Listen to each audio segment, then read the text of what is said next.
and welcome to Right Reason, the show where right makes might, with our actual real host, Dr. Rice. Charles Rice, how are you, Doctor? Hi, Mike.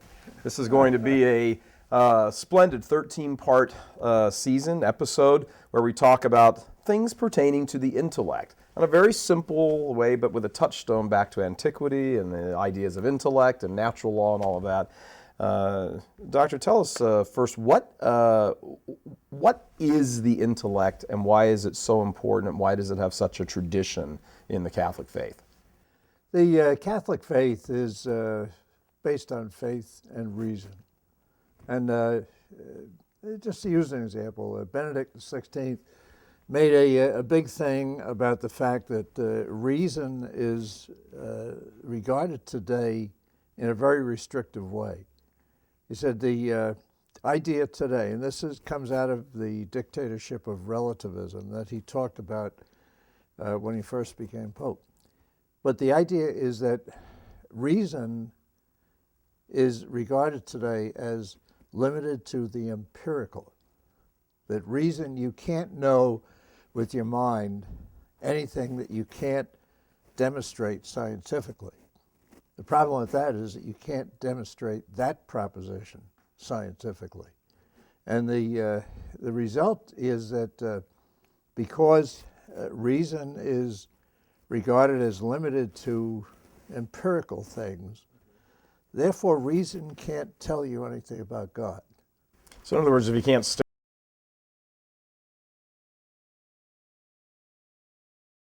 Right, but reason can show you the existence of God.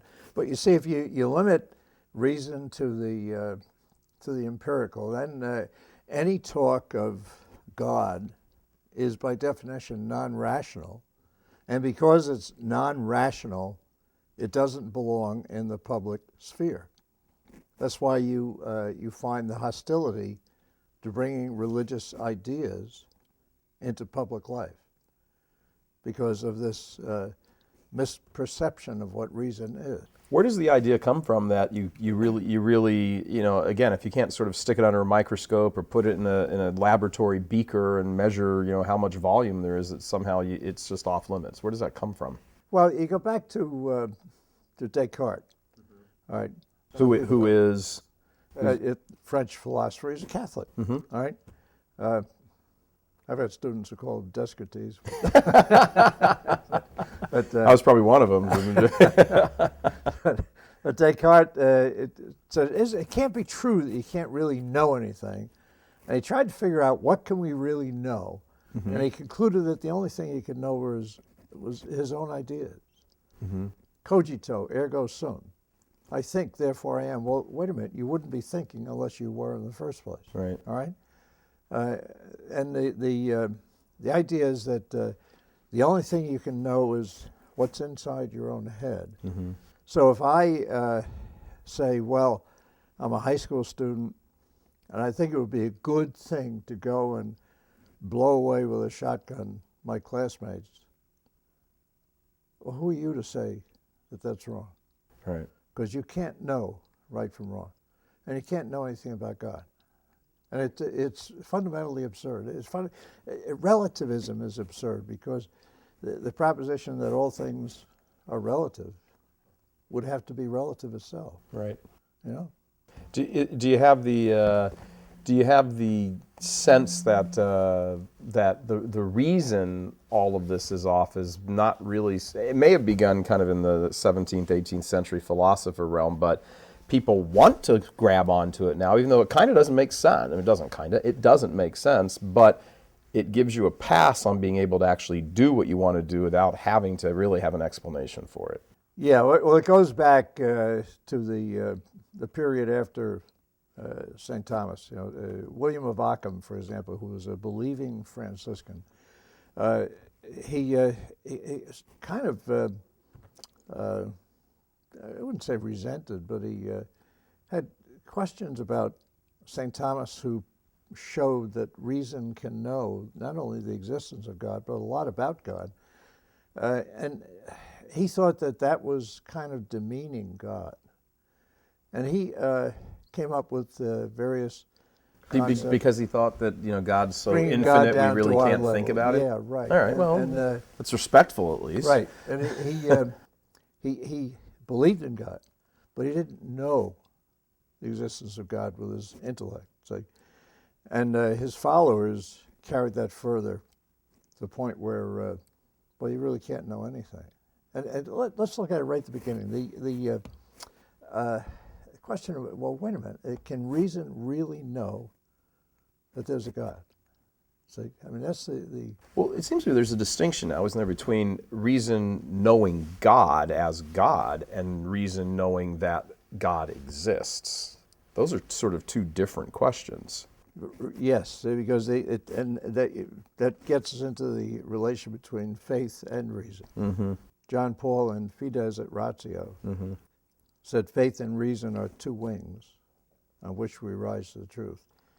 And reason can tell us not only that there is a God, but that he's a spirit, that there's one God, and so on. For example, the question, can you know there's an eternal being, right? Eternal means that a being that never had a beginning, that always existed. Now, you and I are immortal because we have spiritual souls, and we know that because we can abstract and we can reflect, and we'll get into that later, all right? But the question is a very basic thing. Can you know with your reason that there always had to be an eternal being? The answer is yes, all right? There's a pen, all right? It dropped, okay? So you ask me, you say, why did it drop? Why did it drop? Because you let it go? Yeah, right, yeah, right. I do this in class, and when usually it drops, and some kid will say, the law of gravity. No, the law of gravity is in force, but the thing hasn't dropped. I sent a message from my brain, it dropped. Suppose you asked me, you said, okay, why did that pen drop? I say, no reason. Well, you ask me, you say, what caused that pen to drop? And I say, nothing.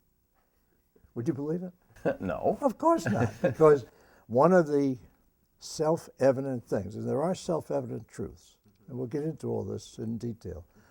One of the self-evident things that we know, and self-evident means you just state it and you know it's true. One of those is the principle of sufficient reason, that everything has to have a reason, that every effect has to have a cause. So how do you know that there always had to be an eternal being? Always. All right? How do you know that? Well, St. Thomas dealt with that. They said if there weren't, there could never be anything. Because, Sound of Music. Remember that? Yeah. The movie, all right? Yeah. The guy. Julie Andrews. Yeah. The guy proposes to Julie Andrews, all right? Right. Down by the lake. And she thinks that's a pretty good thing. All right? And she breaks into song. Yeah. All right? What'd she sing? It's not the Sound of Music. That's on the hill. What did she sing? No. She said, somewhere in my childhood, I must have done something good.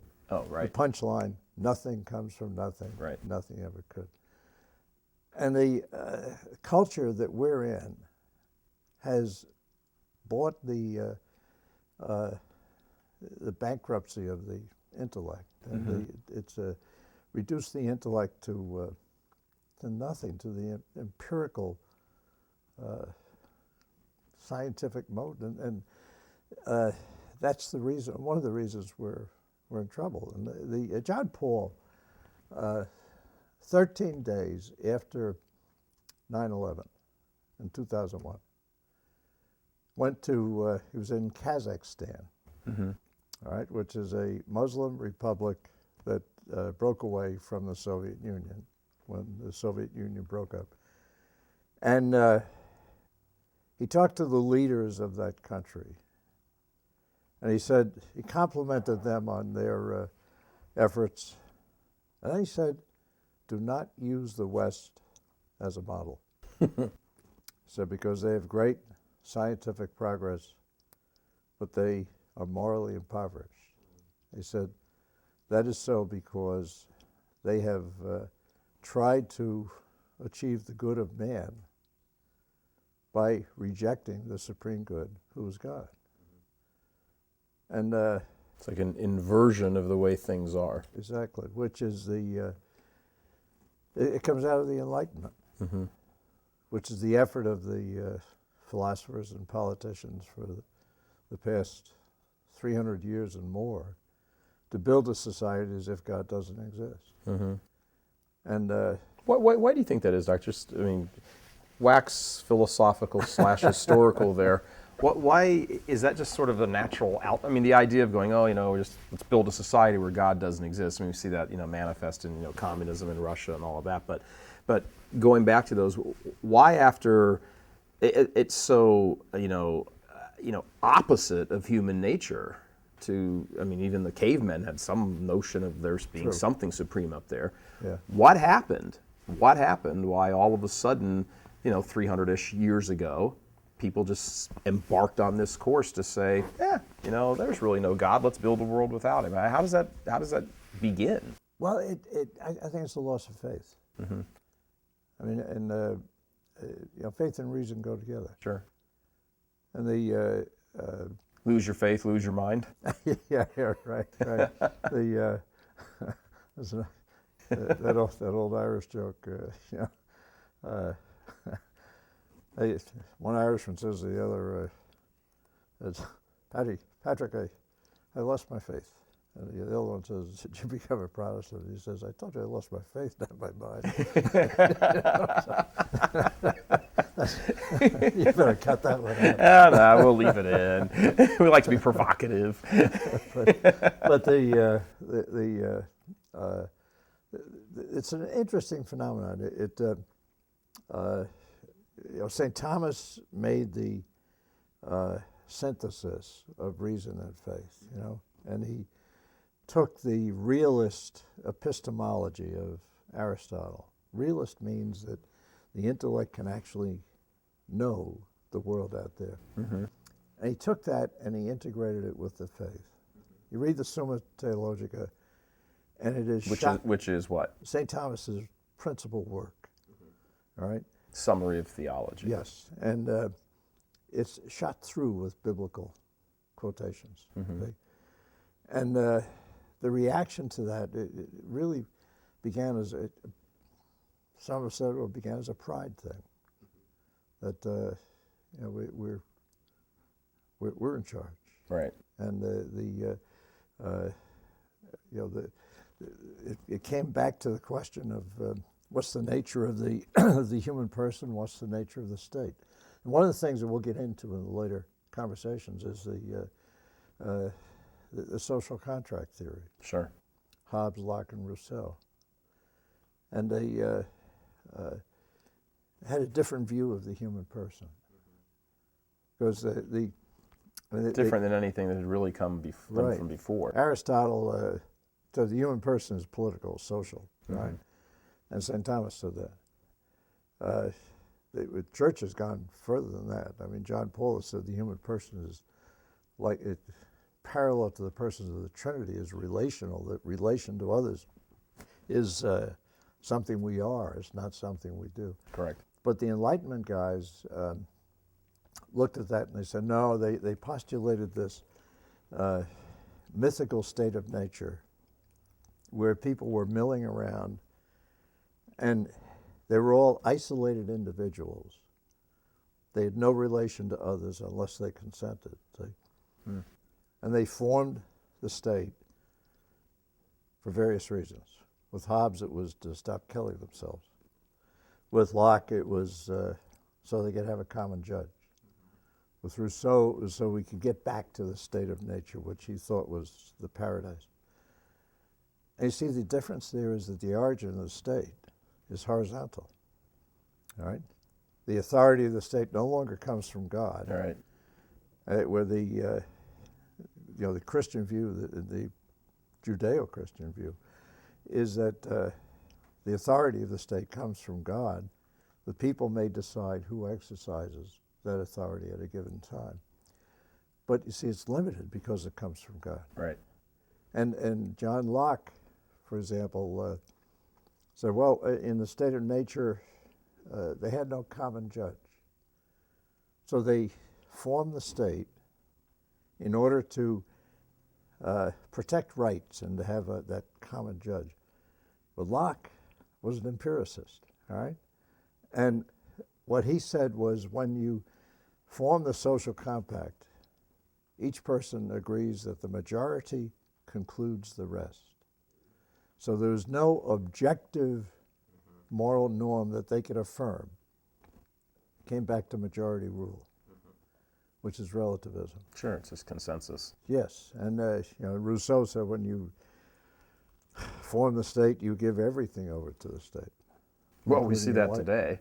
Yeah, that's right. Yeah. Well, that even breaks down further, though, doesn't it, Doctor? If you say, we collectively, majority, decide how things are, you've sort of blown apart the underpinnings, and now it really means that I get to decide. I mean, when you extend it out, to its final end, right. The state has its power because we, the majority, have said, well, this is what we're giving you, but we, the majority, have reached that conclusion because I have reached that conclusion. Right. It relates to the question of conscience. Right. As I said, we're going to be going into this in other sessions, but this Enlightenment culture which we're living in has three elements, really. It's a secularism. There's no God, or if there is, he doesn't care. Second is relativism. Right? Now, the jurisprudence of relativism is legal positivism. Which means? Which means, I'll tell you the way to explain it is that Hans Kelsen, who wrote the Austrian Constitution in 1920, was the leading legal positivist of the 20th century. And both John Paul and Benedict explicitly referring to Kelsen, have taken issue with Kelsen. Mm-hmm. And Kelsen said that his philosophy was philosophical relativism. And he thought relativism leads to democracy. Because everybody agrees that nobody knows what's right or wrong, will agree to let that be up to the majority. Mm-hmm. Right? And he said, and he explicitly mentioned Aquinas. He said, philosophical absolutists, those who think they know what's right or wrong, are going to become political absolutists. Sure they will. Because if they think they know what's right or wrong, of course they're going to enforce it on people, right? And he didn't know St. Thomas, because one of St. Thomas's emphatic positions is that the law should not try to enforce every virtue or forbid every vice. Mm-hmm. But Kelsen, because he was a relativist, said justice is an irrational ideal, and therefore nobody can say that the law is unjust. And that's, he was an honest guy. After the Second World War, he wrote about Auschwitz and the Soviet concentration camps, and he said those were valid law. And we can't criticize, we don't like them, but they're valid law. And that's, this is where it comes, it's a question of epistemology as well as faith. And for our newbies, epistemology Is a 50-cent word meaning the science of knowing. Right. Right? We'll That may be a $1 word. Yeah, well, we'll get into that. Today is probably $1.50. But we'll get into that when we get into the question of how do you know things? Yeah. And what can you know? Well, we'll talk about it when we come back. Just take a little quick break here. But when we come back, it's one of the things I want to explore in this first episode is, in general terms, how does, some of this philosophy seems very lofty, and how, right. but this works very much into our daily life. Absolutely. Absolutely. We'll cover that when we get back. Okay. We'll be right back right after this.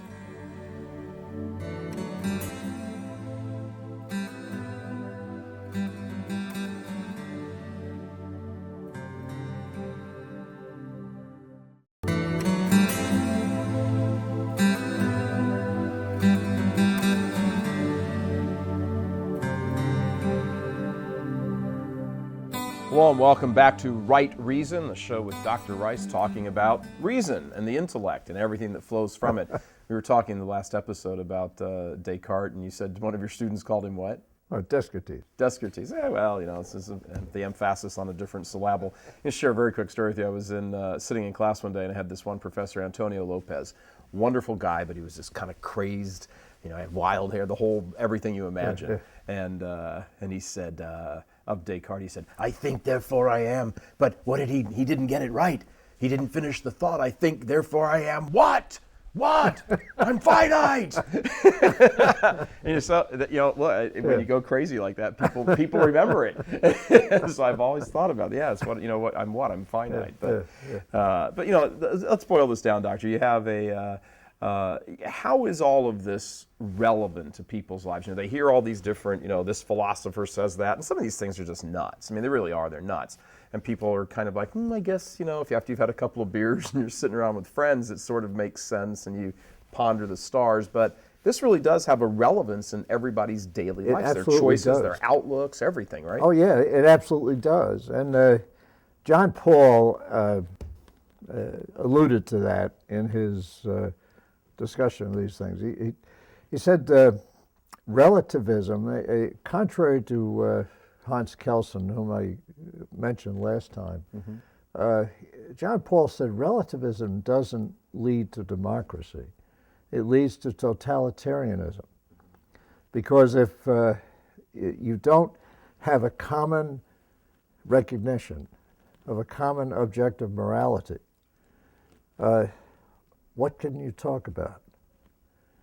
What happens, as John Paul said, is that it becomes a conflict of interests, and the more powerful interests control. Oliver Wendell Holmes, one of the patron saints of American jurisprudence, said that the purpose of law is to enforce the tastes of the dominant group in the community. Right? So truth is the majority vote of the nation that can lick all others. So this has a very clear application to people's lives. For example, the health care mandate that the Obama regime is putting in, not just against Catholics, but against everybody. Every insurance company has to give free contraceptives, sterilization. Contraceptives include early abortifacients. Sure. That health care mandate is put in because government has no restraints in terms of what it can do. So this has a very definite impact, and they are putting it in overriding rather the consciences of people who are opposed to contraception, let's say. And why is that so? It's because in this kind of culture, conscience is trivial. Right. All right, why? Because the question that John Paul II asked in Veritatis Splendor, and he answered it. The question is, what is conscience? Judge the objective rightness or wrongness of a particular action. It's an act of the intellect. It can be influenced by emotions and the will and all the rest. But he said conscience today has become, because of this restriction of reason to empirical things, so that reason can't reach objective morality. He said conscience today has become simply a decision. All right, my conscience is whatever I decide. Right. And whatever I decide is right for me. And since you can't know anything beyond your own ideas, you can't say that what I'm deciding is wrong. And so conscience becomes trivial. There's no real dignity, no real transcendent importance to conscience. In reality, conscience is the act by which the individual judges the objective rightness or wrongness of an act it's the individual's contact with God. Yeah, it's the It meeting is. place It with is. God, right? That's why. That's why it is so important. Mm-hmm. You have three duties with respect to your conscience. You got to form it. Right? I mean, you wouldn't make a judgment on buying a car by asking the bagger at the supermarket, "Hey, what kind of car should I buy?" All right. Right. So you form your conscience. Mm-hmm. And the magisterium of the Catholic Church is a great gift in recalling to our minds what we ought to do. Then you follow it if it's clear. Even if your conscience is mistaken, if it's clear, you follow it. But you may be culpable for forming it incorrectly. Mm-hmm. And the third thing is you don't act on a doubtful conscience. If you're in doubt, you resolve your doubt. Mm-hmm. And if you can't resolve the doubt, you take the safer course. Right. And if I'm deciding whether to take that book, I go back and forth. I should take it, I shouldn't take it. I know if I don't take it, I'm not doing wrong. Right. If I do take it, I'm choosing to do what, for all I know, is wrong. Mm-hmm. And you see, that's conscience. The conscience is so important because it reaches the ultimate. Right. You see, it reaches the natural law, which is man's participation in the eternal law, which is God's concept of things. That's why it's the proper view of conscience is that the state can't simply trample on conscience. Mm-hmm. But now, today, that's not true. Well, what's happened is there's been sort of a shift that so many people in the culture have abandoned that notion of conscience, yes, that they've ceded to the state, really sort of the dictates of conscience. That's the correct. State gets to decide what's right and what's wrong. Exactly, and that is the the result of the third prong of the Enlightenment philosophy, which is, first is secularism. There's no God, and the second is relativism. We can't know anything beyond the empirical. We can't know anything about God. The third is individualism, mm-hmm, coming out of the social compact. That we're all just isolated individuals. Each one is his own God. And whatever I decide is right for me. Mm-hmm. And Rousseau, for example, had an interesting facet to his theory. He was talking about the social compact, and he said there should be no intermediate bodies between the individual and the state. That the basic moral principle of subsidiarity is that social tasks should be performed by individuals, families, private institutions, only if necessary by government, and then by the lowest level of government.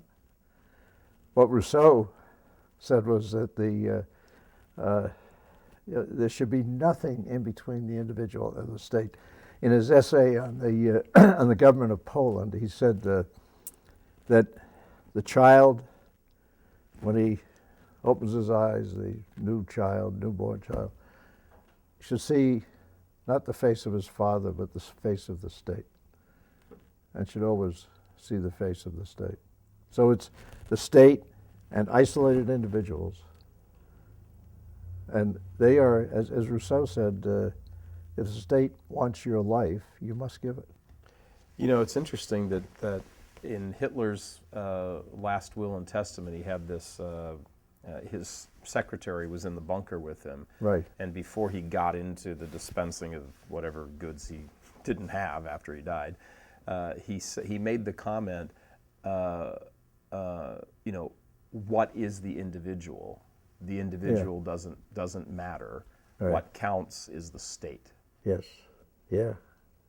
Yeah. That's what John Paul said in rejecting the idea that relativism is the philosophy of democracy. Mm-hmm. He said, no, it's not. It's not. And Benedict has made that same point. Benedict took explicit issue with Kelsen on this, and Benedict has emphasized that without a common consensus, society can't operate. Yeah. All right? In the, do we have a couple of minutes? Yeah, Yep. a couple more minutes. Uh, Get my cues. in his address to the Curia, his Christmas address to the Curia in 2010, Benedict did something that was really interesting. In that address, 4 times. This is the one where he said the sun is setting on the entire world, right? He was Yeah. comparing Rome to the fall of Rome. Yeah. And he said, excita domine, potentiam tuam et veni. Rouse your power, O Lord, and come. Mm-hmm. All right? He said that's in the Advent liturgy. And he said it probably arose at the closing days of the Roman Empire, when Rome was falling apart. The whole world was falling apart. And He described it as the sun was setting on an entire globe. Yes, and people were calling on God to come and save his people. And then he said, that has particular relevance to us today. He said, because the moral consensus, which is essential to have a society, is collapsing. And he said, excita domine, rouse yourself, O Lord, is what the apostle said to Christ when he was sleeping in the boat. And he stood up and he rebuked them for their lack of faith. And what Benedict said, what he meant was that it was really your faith that was sleeping. And he said, today we have to ask God for a restoration of the faith. This is the way he put it, a restoration of the faith which is so strong that it can move mountains, because that's what it's going to take to restore justice to the culture. No, that's So this is serious business. That's very serious business. Yeah. It's very serious.